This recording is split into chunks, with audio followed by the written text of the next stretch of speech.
Hey, we're back with What's Your Take? Just got done watching the Miami Duke game. Down to the wire, back and forth. Duke came up short and Miami got the upset. It was the first time Miami beat a top 5 ranked team since 2016. So Duke 74, Miami 76.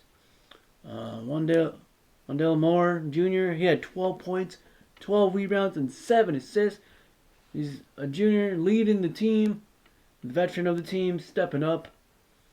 Pablo Banchero, he had 20 points and 7 rebounds.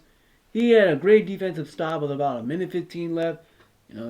Stopped on baseline, blocked a shot, then got the fast break going, then came down and scored the basket.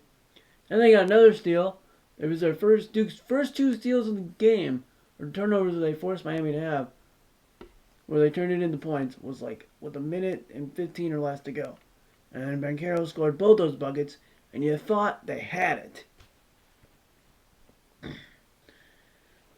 Then Mark Williams, the guy who really stepped up for Duke. He's a big factor for Duke. Offense and defense. If he doesn't get going, Duke sometimes I don't think has a chance to stay in the game. Defensively especially, because he's just a force down there. It's only a sophomore. It's going to only get better. He averages about 8 to 9 points a game. But this game, he scored 12 points and grabbed 9 rebounds. Almost had a double-double. Then off the bench, you got A.J. Griffin with 10 points. And he didn't play a lot at the start of the season, but now he's really coming into his own. Trevor Keels, he's like one of Duke's main factors on the team, but not a good shooting night for him. 2 for 11. He had the final shot with about .7 left and missed the 3, but he'll bounce back and help Duke get some more W's this season. But Duke had a season high of 17 turnovers. You can't turn the ball over 17 times, and Miami scored on all 17 of them. That's terrible for Duke. I know they were out of COVID for several weeks, so they're just coming off their COVID break. But you know what? Everybody's dealing with that shit. So, no excuses. You can't turn the ball over 17 times and expect to win. The guys that led the team in scoring for Miami, Isaiah Wang, who had 15 points and 4 rebounds. Jordan Miller had 17 points. And Charlie Moore had 18 points. Charlie Moore is a guy at the end of the game came down after Banchero made his final shot of the game to put Duke up. But then Charlie Moore comes down and he drove to the lane and got fouled, got an and one. So it really came up for Miami. Charlie Moore did with the 18 points. And they had Isaiah Wang. He didn't really step it up till the second half, really. And then he started to get going, and Duke couldn't stop him then. So, Miami's on a 9-game win streak right now. They're looking pretty good. Undefeated in the conference so far. Is Duke and Miami the top 2 teams in the ACC? ACC is kind of down this year because Duke right now is the only ranked team in the ACC. A conference that used to be the best conference. Like back in the 80s and 90s. I remember when I was in middle school, like mid-2000s, 2006 to 2008 or 9 was probably the top conference in the college basketball, if not top 3, one of the top 3 conferences. Well, this year they're pretty weak right now.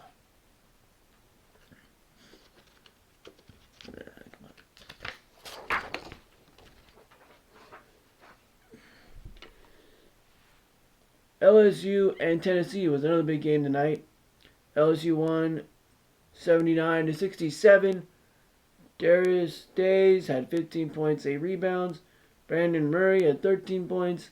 And Tyree Eason, who is the team's leading scorer, came off the bench and scored 24 points. I don't know why he's coming off the bench, but I guess it seems to work for him. Tennessee and LSU, I thought this game would be a little closer. LSU was up at like 20 at one point. Then Tennessee did come back. They cut it to like 9 or 8 at some point. Thought they could make it a game, but unfortunately could not. The freshman, Kendi, Kendi Chandler had 19 points. And then Santano Vescavo had 14 points. But Tennessee and LSU are both ranked. See if Tennessee still stays in the. Well, Tennessee probably stays in the top 25. They're 18 and LSU is 21. So I wouldn't be surprised if they kind of switch spots. But the SEC, which I think about making an episode just on SEC basketball, because it's weird that they could actually be the toughest conference this year. But that does not mean they will do the best in the tournament.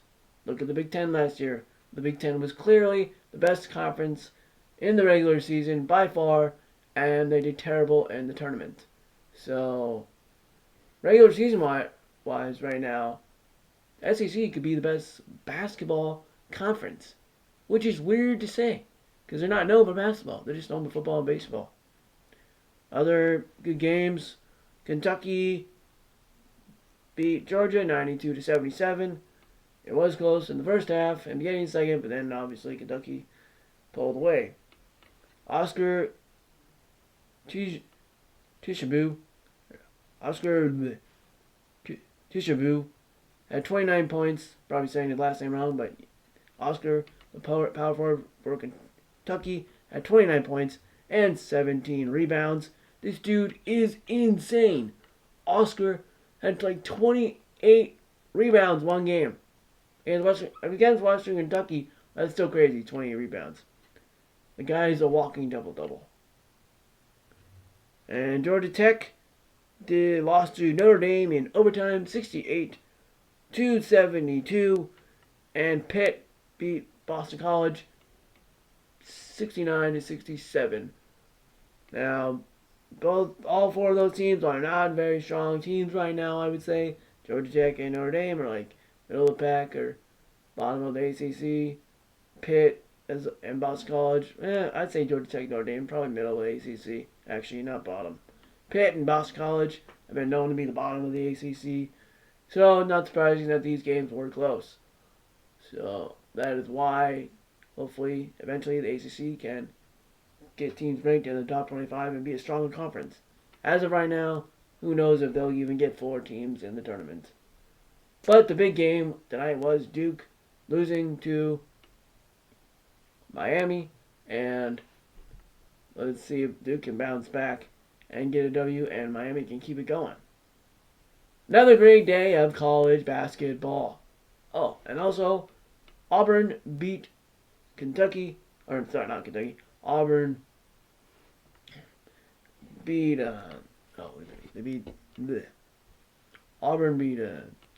I can't remember who they played. I just watched it. Florida, duh. Auburn beat Florida by a score of 80-70, 10 points, which I'm going to talk about Auburn, I think, later in the week. They are a better team than what people think. They're in the top 10 right now, and they could really have a pretty good season this year and maybe make a run in the tournament like they did back in 2019 and make it back to the Final Four.